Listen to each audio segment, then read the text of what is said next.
Si Evan ba? Magkano ba yun? Pero okay na naka. Okay na. Gusto nyo mag-introduce kayo? Introduce pa ba or doon na? Yun na, naka-record na yun kanina pa. Introduce ba ako? Kaya, oo nga. Kayo nang bahala dyan. Tama na. So, diretso na lang tayo. Action! Can you provide a brief introduction to Cafe Sikat and share the inspiration behind its establishment? Okay, for the first we are started at the back of the car. That was pandemic. That was 2020. We started at the Avenida, Bahayan Pagasa. And started to sell coffee, hot coffee.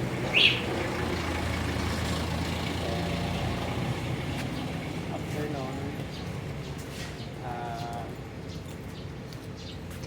another second time sa pandemic, pinasok namin sa Foodpanda. And nakakuha din kami ng slot for food bazaar in Hermosa. And yan, started. Then after that, nag-put up kami ng coffee, shop na dito din sa Bahayag Pag-asa. What products do you currently offer and which ones tend to be the most popular among your customers? Actually, we sell coffee, frap, and also signature coffee. And then filter coffee, like specialty coffee. And then, parating ba nabalik-balikan nila yung Spanish latte. Who are your primary competitors and in what ways does Cafe Sikat stand out from them? Competitors, actually, ang pinaka-competitors namin is yung mga murang coffee. Actually, we're not competitors like other coffee shops here, but the murang kape. Well, kasi sinisira nila yung coffee industry. Actually, hindi sinisira eh. They don't know how the value of coffee itself. From the beans to farm, the farmers, also the baristas and the owner, enthusiasts of coffee. What current trends in marketing or consumer behavior are you observing in the coffee shop industry? Sorry. Sorry.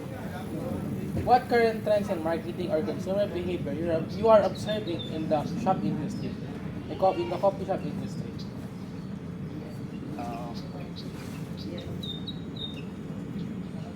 Pwede kong sorry. It depends sa current trends in marketing or consumer. Okay. So, mostly trends is TikTok. Actually, we post on Facebook and Instagram also. And then, yung mga tag ng mga taong nakatikim ng coffee. Well, hindi lang naman yun din kasi word of mouth. Actually, kasi kapag nakatikim ka ng coffee, sa first impression last naman.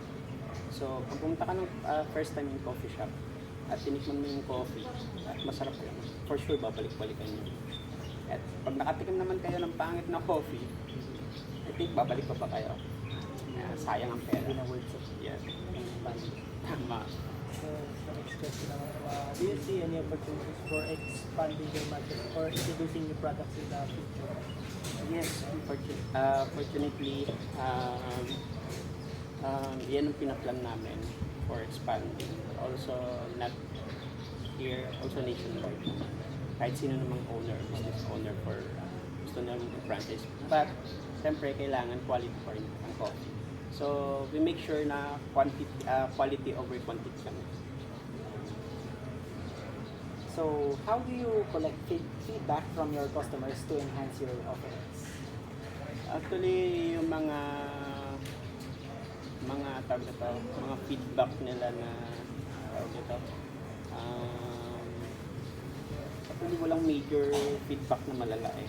Kasi lahat naman sila nakating ng coffee at the same time.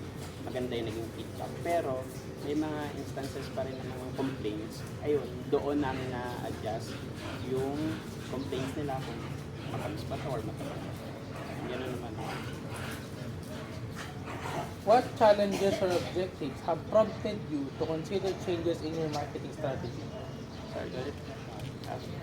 What challenges or objectives have prompted you to consider changes in your marketing strategy? Actually, yan yung mahal na tawag na to. Sorry. Ulit na. Saan people? Sa ano? What challenge objective have from consider change in your marketing strategy? Consider. Kung wala naman po Pwedeng, diba? Body skip. in which areas of your business, such as products, operations, or marketing, do you believe there is more room for improvement? Actually, improvement. The marketing itself, I mean the location of the shop itself. Kasi, you know what, we started at the back of the car and then we started at food bazaar. Siguro, yung ano mo, location ng shop mo. Kasi, pag ganito kasi stagnant to, wala siyang masyadong papasok ng tao. Actually, limited lang sa mga walk-in, mga regular customer. Pag mga food bazaar kasi unlimited yung tao. So, saan sila nagpupunta? What do you consider to be your biggest strengths and weaknesses as a business? Actually, yung strength is your skill, syempre. And then also your passion. So, yung weaknesses mo, yung tawag nito, masyadong mataas yung materials. Kasi dun ka, hindi mo mamimit yung quality mo kung mataas yung magiging expenses mo sa mga materials. Okay. Next naman po is, so you describe Cafe Sikat brand identity and its position in the market. Sorry.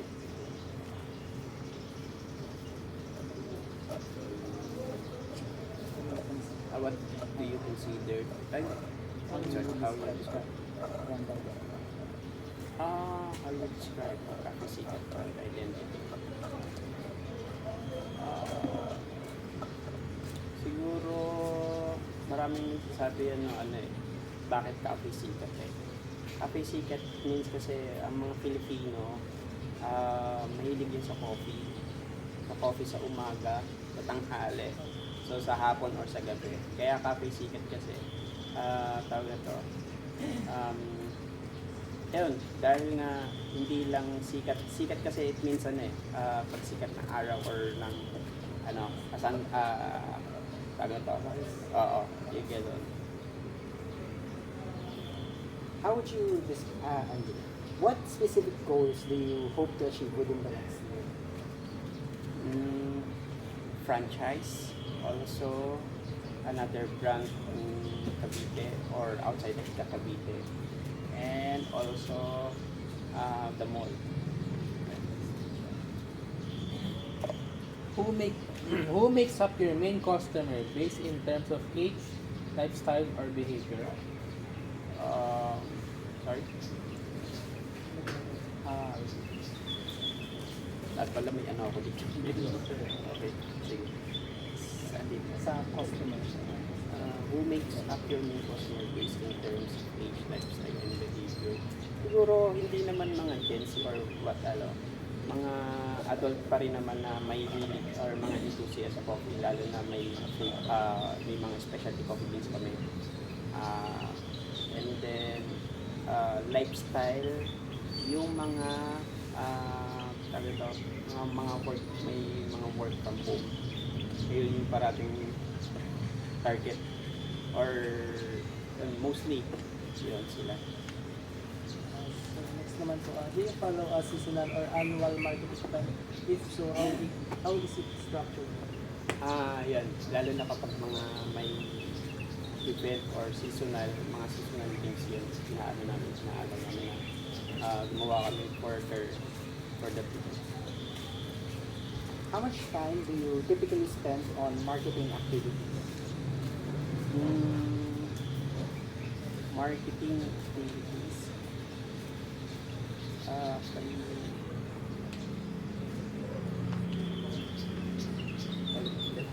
How much time do you typically spend on marketing activities? So parang mo po pinapagawa? Parang in a way, parang yung percentage ng time mo po? Ng time, siguro mga tawag nito, 20% kasi ako rin yung nagpo-post eh. Ako rin yung nag-iisip kung ano yung magandang posting or magandang pang-post sa social media. What portion of your budget is allocated to advertising, social media, and promotion? I think mag 10% for the posting on Facebook and Instagram a month. How many staff members are involved in marketing efforts, and what level of effort do they contribute? What level? Percentage? Ah. Level percentage? Kahit ano lang po, pang Ano, sorry. parang ano lang po, paano ko ba yung words? Parang level of effort, gaano sila ka hands-on dito sa pag, ano mo, contribution mo sa, Actually, ano eh, sa mga ano din tayo, mga working student din kami, may mga ano din po, school or study. So, ano lang, actually, for me, 90% kasi, wala akong masabi sa kanila kasi sinasabi nila yung pag-study nila at the same time yung passion. So, they commit yung commitment nila sa trabaho at yung passion nila sa paggawa. So, wala akong masabi. Siguro, bibigay ko sa nila 90%. Pero kasi mga bata pa sila. So, kailangan natin i-guide sila. and lastly, what is your long-term vision for the festival? Long-term vision, hindi ko masasabi. But kasi, kaya naman kasi nawawala yung isang product or isang shop dahil sa total at yung pagtaas ng bilihin or pagtaas ng material cost. Hindi nila kaya i-meet yung expectation nila sa sarili nila at sa shop. Kaya sila nawawala sa industry. Ayun lang. Pero as long as may nagtitiwala at may bumibili pa rin sila, tuloy mo. Sige po, yun lang po yung mga questions na. Pasensya na. Pwede niyong baguhin na pwede niyong iyan yung ibang ano. Sige po, okay lang po. Thank you po. Thank you po sa time mo. Thank you. Sensya na rin po siya. Okay lang.